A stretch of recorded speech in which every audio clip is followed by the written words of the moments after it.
കോട്ടയം കുമ്മനത്ത് 2.5 മാസം പ്രായമുള്ള കുഞ്ഞിനെ വിൽക്കാൻ ശ്രമം. അസം സ്വദേശികളായ ദമ്പതികളുടെ കുഞ്ഞിനെയാണ് 500,000 രൂപയ്ക്ക് വിൽക്കാൻ ശ്രമിച്ചത്.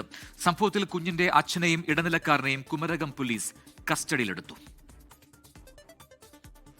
ഇന്ന് രാവിലെയാണ് സംഭവം പുറത്തറിഞ്ഞത്. കുട്ടിയെ വിൽക്കാനുള്ള ശ്രമം എതിർത്ത അമ്മ നാട്ടുകാരോട് പറയുകയായിരുന്നു. തുടർന്ന് നാട്ടുകാരാണ് വിവരം പോലീസിൽ അറിയിച്ചത്. 2.5 മാസമുള്ള ആൺകുട്ടിയെ അച്ഛനാണ് UP സ്വദേശിയായ ഒരാൾക്ക് വിൽക്കാൻ ശ്രമിച്ചത്. 50,000 രൂപയ്ക്ക് വിൽപ്പന ഉറപ്പിച്ച് 1,000 രൂപ അഡ്വാൻസായി ഇയാൾ വാങ്ങി.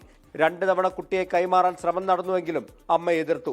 3-ാം തവണ കുട്ടിയെ വിൽക്കാൻ ശ്രമിച്ചപ്പോഴാണ് അമ്മ നാട്ടുകാരെ വിവരം അറിയിച്ചത്. ഇന്നലെ 3 പ്രാവശ്യം ഇവിടെ ആരും ഇല്ലായിരുന്ന ഞാനും അമ്മയും കുഞ്ഞും മാത്രമുള്ള സമയത്ത് 2 പേര് വന്ന് കൊച്ചിനെ കൊണ്ടുപോകാൻ ശ്രമിച്ചു. അമ്മ പിടിച്ചു വെച്ചതുകൊണ്ട് മാത്രമാണ് കൊണ്ടുപോകാൻ പറ്റാഞ്ഞെന്നൊക്കെ കുഞ്ഞ് വളരെ പേടിയോടുകൂടി ഞങ്ങളോട് പറഞ്ഞിരുന്നു. സംഭവത്തിൽ അച്ഛനെയും ഇടനില നിന്ന ഒരു UP സ്വദേശിയെയും കസ്റ്റഡിയിലെടുത്തു.